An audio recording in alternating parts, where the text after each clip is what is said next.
कथा एक रात। लेखक विश्वेश्वर प्रसाद कोइराला। त्यो रात्रि पनि सधैँको जस्तो साधारण रात्रि थियो। अन्धकारमा मानिसको लोक थाकेर मरेको, चिसो जाडोले कठाङ्ग्रिएको। काजलको आकाशमा एकनाससँग सलमा सितारा झल्केका हेरिदिने कोही छैन। घर घरमा बत्ती निभेका छन्, ढोका झ्याल टम्म छन्। शून्य सडकमा खाँबामा बत्ती घोरिएर भुइँतिर हेरिरहेका छन् र तिनको टल्कोमा बन्न लागेको पातलो हुस्सु रात्रिको निश्वास जस्तो बत्ती मुनि झुन्डिएर अडिरहेको छ। निष्पष्ट शान्ति छ सहरमा। झन् जाडोले शान्तिलाई जमोट जस्तो डल्लो पारेर अडाइदिएको छ। अरू जाडाका रात्रि सरह नै त्यो रात्रि पनि थियो। जीवनको कार्यरतता एकदम थामिएर अडेको, मानौ तमाम विश्व स्पन्दहीन भएको छ। दरबारमा राजा रानी र अरू राजपरिवारका प्राणीहरू सुतेका थिए।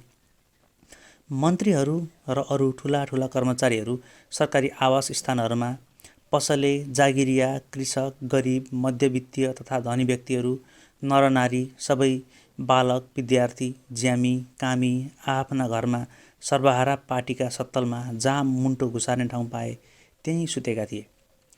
रात्रि क्लबबाट छरिएका मोटरहरूको ठाउँ ठाउँमा आवाज र मोटरभित्र बसेका पुरुष र नारी कण्ठको हाँसो मिसिएको ध्वनि, सडकमै फुटपाथमा गोडा लतार्दै अझै आफ्नो घरको आश्रयमा पुग्न नसकेका लुगाले सारा शरीरलाई बेरेर हिँडेका एक दुई मानिसहरू, कुनै कुनै घरबाट सुनिने बुढाहरूको भारी छातीको खोकी, साना नानीहरूको अचानक उठेको र त्यस्तै अचानक थामिएको क्रन्दन, कुनै कुनै झ्यालको कापबाट फुस्किएको ज्योति जसले भित्र बन्द कोठामा कुनै दाम्पत्यमा क्रय विक्रय प्रणयलाई सजिलो पारिरहेको थियो, आदि यस्तै साना साना चहल पहलका कुराहरूले मात्र यो सङ्केत दिन्थ्यो जीवन हठात मरेको थिएन, थामिया मात्र थियो मृत्युवत निन्द्रामा। र झ्यालखानाको एक कुनामा एक तले मुन्डा घरको काल कोठरीमा एउटा किशोरलाई पनि अकस्मात झपक्क आँखा लागेछ र त्यसै गुणुल्किएर राडीको बिछौनामा सुतेछ। जाडोले एक डल्लो भएर हातलाई तिघ्राका बीचमा घुसारेर।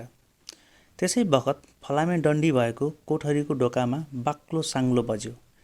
किशोरको तन्द्रा भङ्ग भयो। सोच्यो उनीहरू आए। बाहिर धेरै मानिसहरूको गोडाको आवाज खस्याक खुसुक सुन्यो र कर्कश शब्दका साथ फलामे डन्डीमा सिक्री रगडिएको पनि। भर्खर यसो उघेको मात्र थियो क्यारे, तर घडी कति छिटै बितेको। राति कमिसनर आएर सोधेर गएका थिए, के खान मन छ? उसले भनेको थियो टाउको हल्लाएर, केही खान मन छैन। कमिसनरले फेरि सोधेका थिए, घरका मानिसहरूलाई केही भन्नु छ? उसले फेरि टाउको हल्लाएर भनेको थियो, छैन केही भन्नु। फेरि कमिसनरले बडो कोमल स्वरमा अन्तिम बार सोधे, तिम्रो अन्तिम इच्छा के छ? केही भन्नु छ? किशोर केही सचेत भयो र उसलाई लाग्यो कमिसनरको यो प्रश्नमा अन्तिम दिलचस्पी लिएर केही बोलिदिनै पर्छ, नत्र जीवनको केही टुङ्गो नलागेको जस्तो हुनेछ। विसर्जन वाक्य त केही भन्नै पर्छ। उसले भन्यो, तमाम किशोर युवकहरूको जीवनमा मानवीय मर्यादा र सुख सम्भव हुन जाओस्। कमिसनर बडो हडबडाएर उठे र उनले बडो अस्वाभाविक कण्ठमा भने, ल भो। त्यसपछि फेरि फलामे ढोका लाग्यो। सिक्री बारमा रगडियो, बाक्लो ताल्चा मारियो र गोडाको आवाज बिस्तारै चिसो माटोमा विलिन हुँदै गयो। किशोर फेरि एक्लै भयो कोठामा। अन्तिम घडी आएछ। चटक्क चुडिने जीवनको कोमल हाँगोबाट हठात समाप्त हुनेछु र छु र छैनका बीच छुट्याउने एउटा पातलो रेखा, सायद खुकुरीको धारको या कुनै बटारिएको चिल्लो डोरीको। साधारण मृत्यु होइन यो, जसमा जीवन बिस्तार बिस्तार निम्दै जान्छ, बिलाउँदै जान्छ। कालगतिको सामान्य नियममा बाँधिएको मृत्यु यो होइन। न हो यो त्यस्तो अकस्मातको मृत्यु जस्तो कि युद्धमा तातो गोली खाएर प्राण उडेको हुन्छ। सोच्दै नसोचेको गोली छातीमा लाग्छ अनि त्यही अकस्मातको आश्चर्यमा मान्छेको शरीर सेलाइहाल्छ। यहाँ त धेरै दिनदेखि पर्खिएको मृत्यु हो यो। झन् दरबारबाट मृत्युदण्डको पुष्टि भएपछि आज हुन्छ भोलि हुन्छ भन्दै औँलामा दिन गन्दै मृत्युलाई पर्खेर बसेको। कालगतिको नियमबाट आएन यो, न अकस्मात नै आयो। यहाँ त धेरै आयोजना भए, थानामा, प्राइभेट न्याय गोष्ठीमा, दरबारमा खुब छलफल भए। ऐनको ठेलीबाट निकै दफा झिकेर न्यायको व्याख्या भयो र अहिले पनि मृत्युका लागि यो बृहत आयोजना समाप्त भइसकेको छैन। बाँकी रहेको कागजमा अफिसरहरूको दस्तखत पर्दै होला, अन्तिम अर्डरहरू लेखिँदै होलान्, खुकुरीमा सान लगाइँदै होला या डोरी तख्ताको व्यवस्था मिलाइँदै होला। तर तैपनि मृत्यु त हठात नै छ। छु र छैनका बीच केवल आधा सास, मुटुको केवल आधा चड्काई। किशोरले घरलाई सम्झ्यो। पहिलेको जस्तो भावनाले विभोर भएर होइन, एकदम अनुदिग्न भएर, मानव घरको दृश्य त्यो हेरिरहेको छ तस्बिरहरूमा। उसका बाआमा एउटा ठेट ग्रामीण दम्पति। उनीहरूले बुझे होलान् र राजनीतिका कुरा। सानो गृहस्थीमा आइपर्ने सुख दुःखका कुराभन्दा माथि कहाँ उठ्थ्यो र उनीहरूको विचार। जेठो छोरोलाई अङ्ग्रेजी पढाउने पनि बडो छलफल गरेर मात्र निर्णय भएको थियो। नत्र आमा त भन्थिन् गाउँको पाठशालामै कौमुदी पढाइ भइहाल्थ्यो नि। इष्टमित्रहरूले भनेका थिए आजकल अङ्ग्रेजी नपढाइ हुँदैन। बालाई जेठो छोरोमाथि बडो आशा थियो, त्यसैले अङ्ग्रेजी पढाउने नयाँ कुरा तिनले गरे। छोरोले जब म्याट्रिकमा प्रथम श्रेणी ल्यायो, बाको आँखा त्यसै गर्वले उज्यालो भएको थियो, तर मुखले भने गर्वको एक बाणी झिकेका थिएनन्। बरु गाउँवालाहरूले आफ्नो एउटा ठिटोले इज्जत कमाइदिएको हुनाले भने क्या बात। बालाई त मनज्ञ पुगेको थियो। जेठो छोरोले त्यति अङ्ग्रेजी पढिहाल्यो, अब घर बसोस् र खेती हेरोस्। आमा पनि भन्दिन् अब यसलाई धेरै पढाउनु पर्दैन, घरमा 2 साग खान पुगिहालेको छ, नोकरी गर्नुपर्ने होइन। हेर कति दुब्लो भएको छ अङ्ग्रेजी पढ्दा। गाउँलेहरूले नै फेरि ढिपी गरे। यत्रो जेएन भएको छोरोलाई घरैमा थन्काएर राख्ने हो? पढ्छ, लेख्छ, काजी, मिनिस्टर, जज, ब्यारिस्टर हुन्छ। इज्जत थुपार्छ यसले हामी सबैको। अनि आइए पढाउन हिन्दुस्तान पठाएको थियो। आमा त केही नबुझेर अन्ध वात्सल्यमा आँसु बगाइरहँदै बोलिन्। बा भने आँसुलाई बलपूर्वक थाम्दै नरुवेलको हुक्कामा तमाकुमाथि तमाकु तानेर पिँढीमा एकहोरो टोलाएर बसिरहँदा होलान्।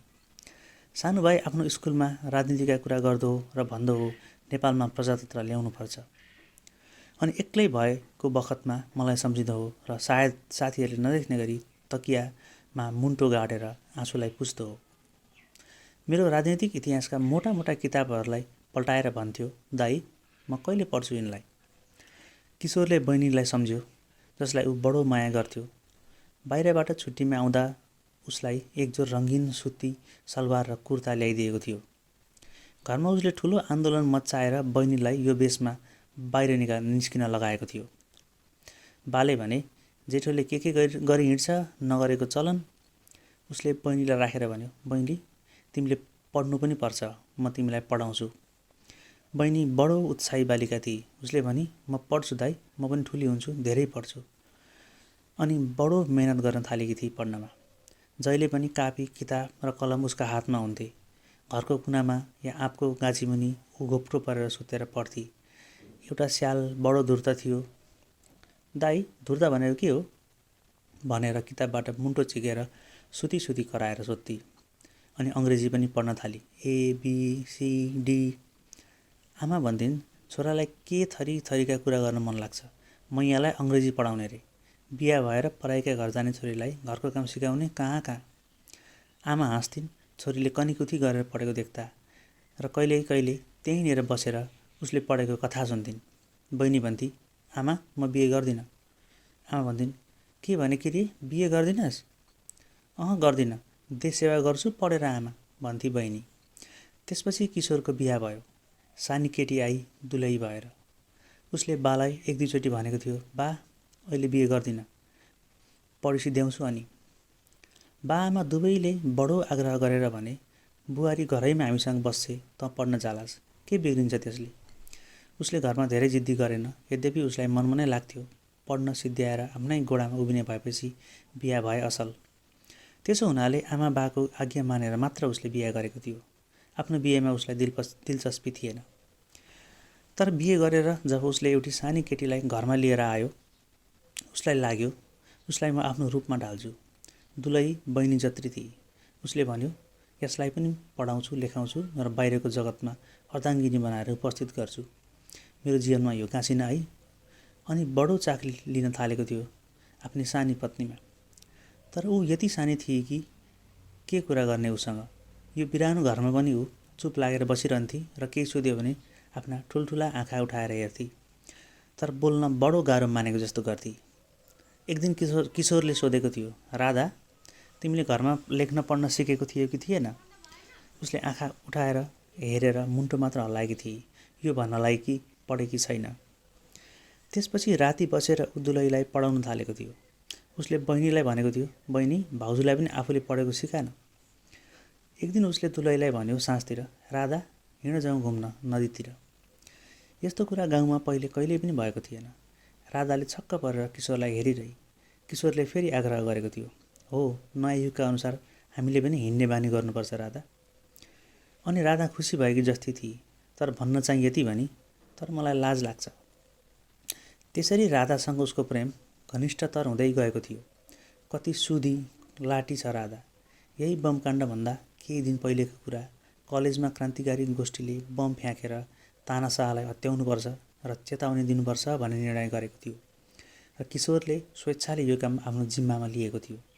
त्यसपछि बम लिएर घर आएको थियो। बेलुका उसले राधालाई भन्यो, हिँड जाउँ नदीतिर घुम्न। राधाले फेरि आफ्ना ठुला ठुला आँखा उठाएकी थिए र भनेकी थिए, लाज लाग्छ मलाई। किशोरले राधाका ठुला ठुला आँखापट्टि लक्ष्य गरेको थियो। उसलाई लागेको थियो, कत्रा ठुला ठुला निर्दोष आँखा छन् यसका। साँच्चै उसको अनुहारमा लाजको चिन्ह पनि थियो। चिल्लो श्यामल अनुहारमा हलुको रक्त चढेको। उसले भनेको थियो, राजा, अझसम्म लाज गएको छैन तिम्रो, आमा हुने बखतमा पनि? राधा लाजले भुतुक्क भएकी थिए। तर एकछिनपछि तिनीहरू सन्ध्याको अँध्यारोको आडमा गाउँलाई राखेर नदीतिर आएका थिए। राधा कत्रो भरोसा लिएर आइरहेकी थिए उसँग त्यसै साँझमा। घाटमा एकछिन बसेर उनीहरूले कुरा पनि गरे, गोडा पानीमा झुन्ड्याएर। किशोरले भन्यो, राधा, तिमीले आफ्नो जिउको राम्रो हेरविचार गर्नु। राधाले केही नबोलेर आफ्नो गोडा पानीमा हल्लाइरही। अनि एकछिनपछि त्यसै लहडमा सोधेको जस्तो गरी किशोरले भन्यो, तिमीलाई पहिलो सन्तान छोरा कि छोरी, के मनपर्छ? राधाले अँध्यारोमा पनि लाजले मुख छोपी, तर मनमा बडो प्रसन्न थिए र बिस्तारै छोपेको मुखबाट भनेकी थिए, छोरो। किशोरले त्यस्तै सहज स्वरमा भन्यो, राधा, छोराको राम्रो हेरविचार गर्नु। अनि राधाले मुखबाट हात झिकेकी थिए र ठुलो किशोरतिर हेर्न थालेकी थिए। उसका पानीसँग खेलिरहेका गोडा थामिएका थिए। उसले सानो आशंकाको स्वरमा सोधेकी थिए, किन यस्ता कुरा गरिरहेको छु आज प्राणनाथ? प्राणनाथ। हत्याहटको सानो बेगमा संयमलाई बिर्सेर हृदयको स्पष्ट ध्वनि निस्केको थियो राधाको मुखबाट, प्राणनाथ। किशोरलाई आफ्नो एकान्तको कुरा बताएर सम्बोधन गरेको यही पहिलोचोटि थियो राधाले, र आखिरीचोटि। भोलिपल्ट त ऊ समातिहालेको थियो। राधाको हत्याहट बुझेर उसले वातावरण हलुको पार्न भनेको थियो, उसको हात आफ्नो हातमा लिएर। हामी दुवै मिलेर आफ्नो छोरालाई राम्ररी हेरौँला, माया गरौँला, पढाउँला, लेखाउँला र ठुलो पारौँला।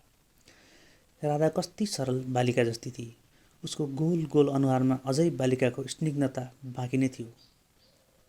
तर आमा पनि हुन लागेकी थिए अब त्यो। अनि स्वाभाविक स्थितिमा आएर उसले भनेकी थिए, तिमी कहिले कहिले अनौठो व्यवहार गर्छौ, अनौठो कुरा गर्छौ।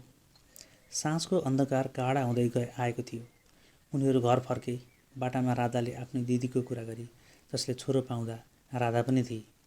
दिदीको छोरो कस्तो राम्रो छ, गुतुमुने, काखीभरि अटाउने, लिइरहँ जस्तो लाग्छ, मही खाइरहँ जस्तो लाग्छ। त्यही एकचोटि थियो जब राधाले आफ्नो मनका कुरा मात्रै गरेकी थिए, एकदम मुखरा भएर।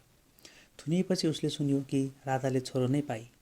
किशोरले राडीमा लेटी लेटी सुनिरह्यो जेलका विभिन्न ध्वनिहरू, जबकि सबभन्दा उपर चढेको हुन्थ्यो चौकीदारहरूको गर्जन, होसियार, होसियार। कहिले किशोर फेरि तस्बिर हेरेको जस्तै मनको चिसो आँखाले कलेजका साथीहरूलाई हेर्न थाल्थ्यो। उसले विदेशमा पनि कलेजमा पढ्ने विद्यार्थीहरूको एउटा सङ्घ बनाएको थियो, जहाँ नाना विषयमा छलफल हुन्थे, प्रजातन्त्र, मार्क्सवाद, स्वतन्त्रता, समाज र व्यक्ति आदि विषयहरूमा। सबै विद्यार्थीहरू युवकको उत्साहमा आफ्ना मतमा अडिग भएर बहस गर्थे, तर सबैको हृदयमा नेपाललाई उन्नतिको आधुनिक बाटोमा लग्ने इच्छा थियो र सबै नेपालको पुरानो व्यवस्था र हुकुमी शासनको अन्त्य चाहन्थे। हिंसा अहिंसाको पनि तर्क उग्र जोसका साथ हुन्थ्यो उनीहरूका बीच।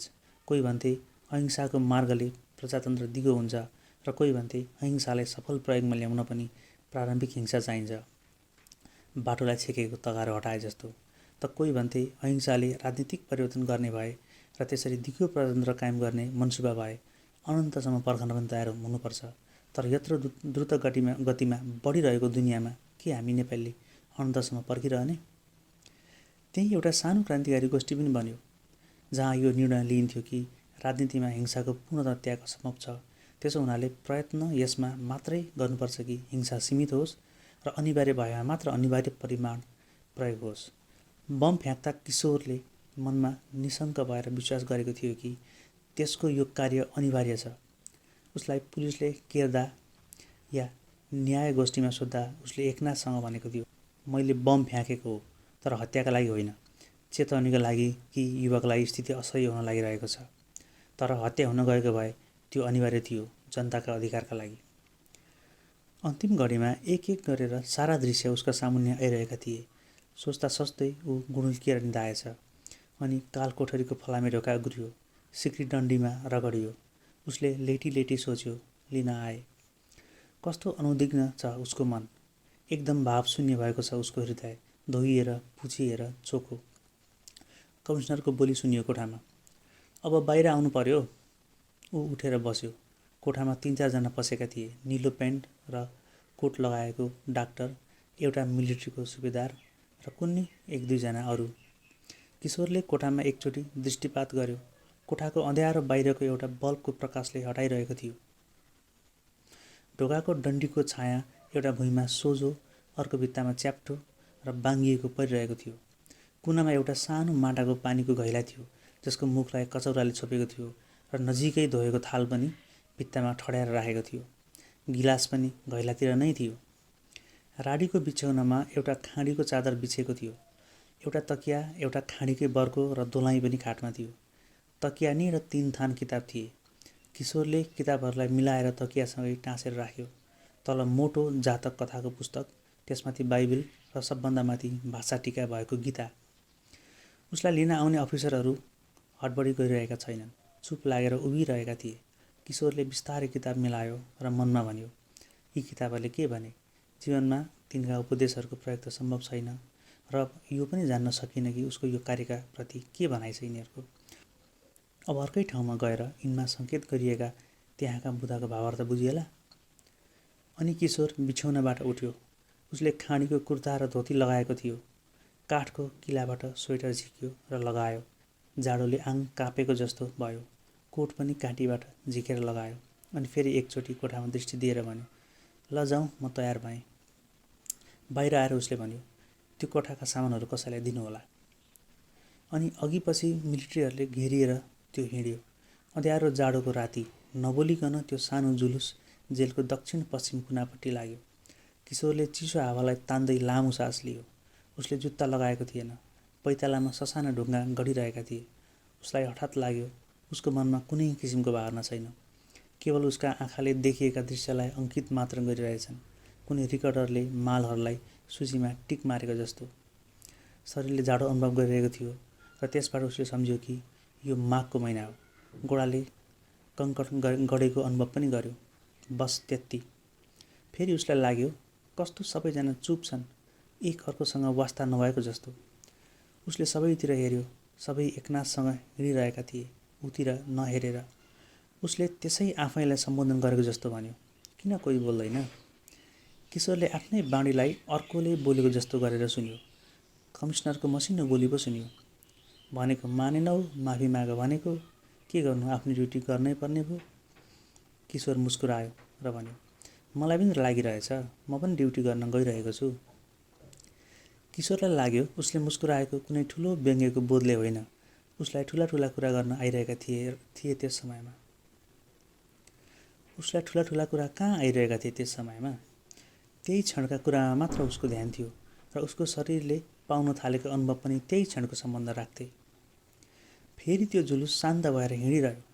अनि अचानक किशोरले देख्यो यात्राको अन्त्य आइसकेछ। जेलको बाहिरिया र पर्खालको कापनिर सानो मञ्च जस्तो दायाँ बायाँ 2टा लामा खाँबा खडा थिए र ती खाँबाका उपर तेर्सो गरेर एउटा अर्को खाँबो राखिएको थियो, जसबाट एउटा डोरी झुन्डिरहेको थियो। डोरीको झुन्डिएको सिरानपट्टि मुन्द्रीको आकार बन्न गएको थियो, जसमा एउटा गाँठोले अड्याएर राखेको जस्तो थियो। मञ्चमा एउटा अल्गो मोटो मानिस सुरुवाल र कालो स्वेटर मात्र लाएर उभिएको थियो। तल पहिलेदेखि नै एउटा सानो डफा सिपाहीहरूको पर्खिरहेको थियो। मञ्च निर पुगेर त्यो सानो जुलुस टप्प अड्यो। किशोरले मञ्चको 2 खुड्किलो सिँढीका सामुन्ने आफूलाई पायो। उसलाई लागेन कसैले केही भने, तर प्रयासहीन त्यसका गोडा त्यसमा उक्लिँदै चढे। चारैतिर निष्पष्ट शान्ति थियो। टाढा कुनै दरबारको कुकुरको बाक्लो बुकाइले झन् त्यहाँको निस्तब्धतालाई घनीभूत पारिरहेको थियो। अन्धकार पनि आकाशमा निविष्ट, केवल मन्चनी र पर्खालमा लागेको बिजुलीको प्रकाशद्वारा बन्न गएको एउटा उज्यालो केन्द्र। किशोरले मञ्चमाथि चढेर तल हेऱ्यो। उसलाई लाग्यो उसको मस्तिष्क एकदम स्पष्ट भएको छ, जसले त्यस क्षणका तमाम दृश्यलाई राम्ररी अङ्कित गर्दै गइरहेको छ, एउटा क्यामेराको मसिन जस्तो। तल मञ्चमा अर्धवृत्त बनाएर अफिसर र मिलिट्रीका मानिसहरू उभिएका थिए। उसले एक एक गरेर सबैलाई हेऱ्यो। सबैले नबोलेर मुन्टो तल निहुराएर उभिरहेका थिए। डाक्टर, कमिसनर, सुबेदार प्रवृत्ति। उसले डाक्टरको पहिरनलाई लक्ष्य गर्यो। गाढा निलो प्यान्ट र हलुको कालो रङको कोट उसले लाएको थियो। कमिसनरको कोहरी टोपी तलको निधारमा दिनभरिको चन्दन र टीका जस्ताको तस्तै थियो। सुबेदारले लाएको ग्रे कोट र काने टोपीको रङमा भएको फरकपट्टि पनि किशोरको ध्यान गयो। उसलाई लाग्यो कस्तो आश्चर्य कि अन्तिम बेलामा उसलाई यी साना साना कुराहरूको मात्र ध्यान आइरहेको छ। उसको गोडामा डोरीको छाँद हाल्न लाग्दा उसले यसो निहुरिएर हेऱ्यो। मञ्चमाथिको कालो स्वेटर लाउने मोटो अल्गो मानिसले स्वाँ गर्दै झुकेर उसको दुवै गोडालाई जोरेर गोली गाँठानिर बाँधिरहेको थियो। उसको गोडाले कसिएको गाँठोले किचेको पनि बोध गर्यो र पैतालाले खस्रो फल्याएको अनुभव। त्यसपछि घुँडानिर अर्को छाँद हालियो। त्यहाँ पनि डोरीले छालालाई किचेर दुखाए जस्तो किशोरलाई लाग्यो। एकदम शान्तिमा यी सब क्रिया भइरहेका थिए। केवल किशोरको मन र शरीर अत्यन्त चनाखो भएर यी सबै कुराहरूलाई स्पष्ट किसिमले टिपिरहेका थिए। कालो स्वेटर लाउने मानिसले उसको टाँक फुकाल्न लाग्दा उसको मुखको गन्ध किशोरको घाँटीमा लाग्न आएको थियो। भावशून्य भएर किशोरले मनमनै भन्यो, यो के भएको? किन ममा केही भावना आउँदैन? मन र शरीरले अनुभव मात्रै गरिरहेको छ, तत्क्षणका अर्थहीन क्रियाहरूको।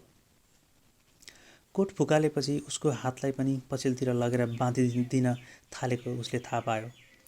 कोट नभएको शरीरले बाहिरको चिसो अनुभव गर्यो। शरीरमा ठन्डाले एउटा हलुका सिहरन ल्यायो। उसले टाउको उठाएर आकाशतिर हेऱ्यो।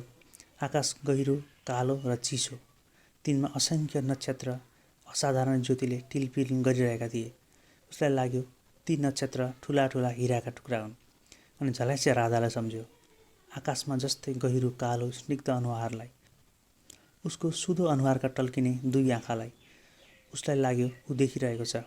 उसले सम्झ्यो राधा आमा भएकी छ, छोरो कस्तो होला। आकाशमा ठुलो चमकसँग उदाएको शुक्र तारालाई उसले एकछिनसम्म हेरिरह्यो र मनको कुनामा सधैँको अनुभव जस्तो गरेर उसलाई लाग्यो अब अरुणोदय हुन्छ अनि सूर्योदय। त्यसै बखतमा पछिल्तिरबाट उसको टाउकोमाथि कालो खोल लगाइदिए। उसको घाँटी ठाडै उठेको थियो। तत्क्षण उसलाई लाग्यो एउटा चिसो डोरी माला जस्तो उसको तानिएको घाँटीमा पर्यो र यसलाई अनुभव गर्दा गर्दै उसलाई लाग्यो पैतालाको खस्रो फलेक सर्यो र कसैले बेहद शक्तिले उसको घाँटीलाई तान्यो। त्यसपछि एउटा युवकको मृत शरीर बिहानपख आकाशमा हल्लियो। सबैले मुन्टो निहुर्याए। सुबेदारले त्यही जेलको अर्कोपट्टिको उनीहरूको अस्थायी शिविरमा आफ्ना मानिसहरूलाई मार्च गराउँदै फर्काएर ल्यायो। त्यही कामका लागि डिटेल भएर उनीहरू आएका थिए। एउटा ठुलो हरियो पाल गाडेर हिजोदेखि उनीहरू जेलमा बस्न आएका थिए। सुबेदार, हवलदार र 3 जना सिपाही। कसैले एक शब्द बोलेनन्। आएर बिस्तार बिस्तार आफ्नो वर्दी फुकालेर आफ्नो बिछौनामा सुते। जाडोको याम मुख छोपेर सबैले रातभरिको थकानलाई निन्द्रामा मेटाउन चाहे। सुबेदारलाई पटक्क निन्द्रा लागेन। आँखा ठुलो ठुलो हेरेर धेरै बेरसम्म बिछौनामा सुतिरह्यो ऊ। शरीर थाकेको त थियो, तर निन्द्रा भने पटक्कै छैन। उसले देख्यो अर्को खाटमा हवलदार पनि चटपटाइरहेको छ। उसले भन्यो, हवलदार, निन्द्रा लागेन? हवलदारले भन्यो, मरे निन्द्रा आउँदैन। सुबेदार उठेर बस्यो र भन्यो, सिगरेट झिक्न। हवलदार पनि उठेर बस्यो र तकियाबाट सिगरेटको डब्बा झिक्दै भन्यो, आखिरी याममा मानिसको दृष्टि आकाशतिर हुँदो रहेछ। सुबेदारले सिगरेट सल्काउँदै भन्यो, मेरो एउटा छोरो ठिक्क त्यस्तै छ, ठिक्क। हवलदारले सिगरेट तान्दै भन्यो, मेरो भाइ पनि गाउँमा ठिक त्यस्तै छ, चञ्चल, हँसिलो। सुबेदारले भन्यो, होइन हवलदार, त्यसले यसो आकाशतिर हेरेर सबैलाई आशीर्वाद दिएको जस्तो लागेन तँलाई? तबसम्म तिनैजना सिपाहीहरू पनि उठेर आफ्ना बिछ्यौनामा टुक्रुक्क बसिसकेका थिए। एउटाले भन्यो, त्यस्तो अन्तिम घडीमा देउता चढ्छ मानिसलाई र त्यसले चिताको कुरा पुग्छ। सुबेदारले सिगरेटको लामो कस तानेर सिगरेटलाई पालबाट बाहिर फ्याँक्दै भन्यो, ल हेर, पूर्वतिर झमक्क उज्यालो भइसकेछ। उता डाक्टर कमिसनरको जिपमा आफ्नो घरमा फर्केर आयो। उसको शरीर लगलग काँपिरहेको थियो। लाग्यो कस्तो जाडो आज राति। ऊ बिस्तारै आफ्नो कोठामा पस्यो। दुलही बिछ्यौनामा सुतिरहेकी थिए। उसले आफ्नो लुगा फुकाल्यो र बाथरुममा गएर हात धुन थाल्यो। धाराको शब्दले दुलहीको निन्द्रा टुट्यो। उसले भनी, यति अबेर के गरेको, कहाँ गएका थियो? डाक्टर सुत्ने कोठामा आएर बिछ्यौनामा पस्यो। दुलहीले सरेर उसलाई ठाउँ बनाइदिए। उसले उसको देहसँग टाँसिँदा उसले भने, कस्तो चिसो शरीर तिम्रो। डाक्टर नबोली धरिनतिर हेरेर बसिरह्यो। दुलहीले भनी, किन नसुतेको?